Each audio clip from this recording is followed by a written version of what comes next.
오늘 우리 주식 시장 보면서 이런 생각하신 분들 정말 많으셨을 겁니다. 어제는 세상이 망할 것처럼 코스피가 8.8%나 폭락하며 매도 사이드카가 걸리더니 오늘은 또 언제 그랬냐는 듯 매수 사이드카가 발동될 정도로 급반등이 나오네? 도대체 장단을 어디에 맞춰야 하는 거야? 싶으시죠? 지금이라도 따라 들어가야 하나? 아니면 이거 잠깐 반등했다가 더 크게 빠지는 거 아냐?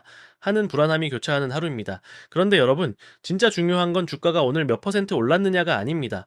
왜 이런 역대급 변동성이 발생했는지 그 구조를 이해하지 못하면 우리는 평생 시장의 공포와 탐욕에 휘둘릴 수밖에 없습니다. 오늘은 우리 시장을 지옥과 천국으로 오가게 만든 진짜 원인들과 오늘 반등이 보여준 강력한 시그널들을 아주 깊숙이 파헤쳐 보겠습니다. 먼저 시장에서 떠도는 표면적인 이유부터 짚어볼까요? 미국 금리 인상 우려, 중동의 지정학적 노이즈, 그리고 반도체 업황에 대한 의심들이 우리 시장을 눌렀다고들 하죠. 물론 이 이유들이 틀린 것은 아닙니다. 하지만 이것만 보면은 핵심을 놓칠 수 있습니다. 글로벌 이슈가 영향을 줬다면 우리 내부의 수급과 환율 문제가 글로벌 이슈에 더해 하락폭을 두 배로 키운 셈이기 때문입니다. 오늘 반등의 첫 번째 열쇠이자 가장 강력한 소방수 역할을 한 것은 바로 환율입니다.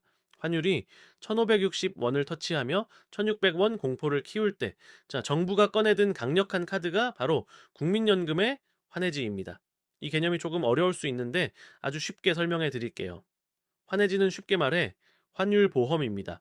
국민연금은 해외에 어마어마한 자산을 투자하고 있는데 그동안은 환율 방어막이 없는 네이키드 포지션, 즉 벌거숭이 상태로 투자해 왔습니다.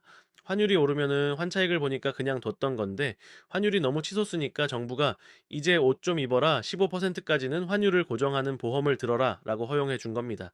여기서 마법 같은 일이 벌어집니다. 국민연금이 은행에 가서 나중에 환율이 얼마가 되든 1,500원의 달러를 바꿀 수 있게 미리 계약하자. 라고 합니다. 이걸 선물환 거래라고 하는데요. 이 계약을 받은 은행은 나중에 환율이 더 오르면 손해를 볼 수 있잖아요. 그래서 은행은 그 위험을 없애기 위해 지금 당장 외환 시장에서 달러를 빌려와서 시중에 팔아버립니다. 결과적으로 어떻게 될까요? 자, 국민연금이 해지 계약서에 도장만 찍었을 뿐인데 시중에는 은행이 내놓은 진짜 달러가 대량으로 풀리게 됩니다. 투기 세력들이 달러를 사 모으고 있을 때 국민연금이라는 거대 자금이 시중의 달러를 풀어버린 것이죠.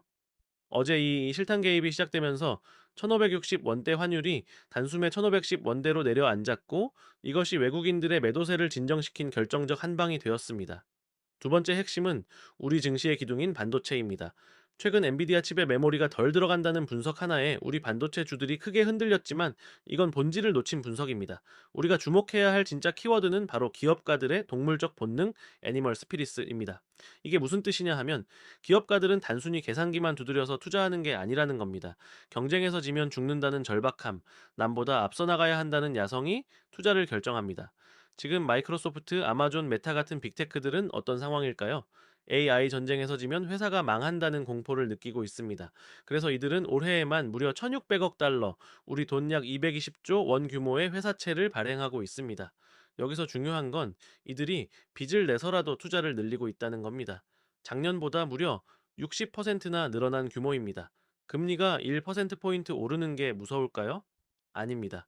투자 안 했다가 경쟁에서 밀려나 영영 사라지는 게 훨씬 더 무서운 겁니다. 그래서 이들은 빚을 내서라도 엔비디아 칩을 사고 그 칩을 돌릴 필수 도로인 HBM, 고대 역폭 메모리를 사들입니다.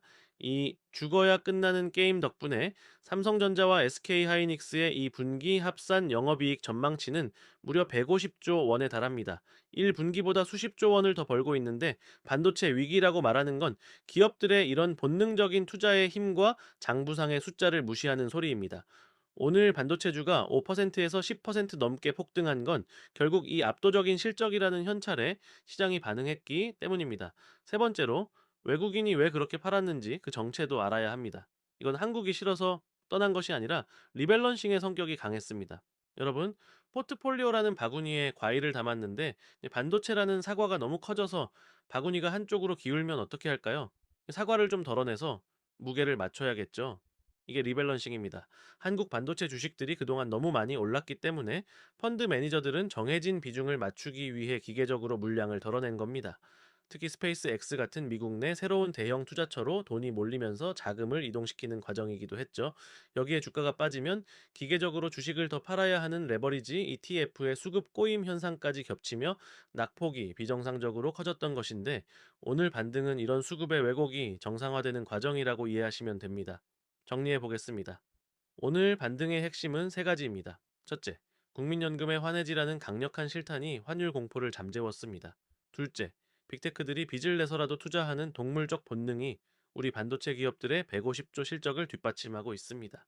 셋째, 외국인의 리밸런싱과 수급 왜곡이 일단락되며 제자리를 찾아가고 있습니다. 여러분, 투자의 기다림에는 반드시 목적이 있어야 합니다. 단순히 물려서 언젠가 오르겠지 하고 방치하는 건 기다림이 아니라 방관입니다. 내가 왜 이 주식을 들고 있는지, 다음 호재가 무엇인지 명확히 알고 기다려야 합니다. 투자는 늘 공포와 기회가 같은 얼굴로 찾아옵니다.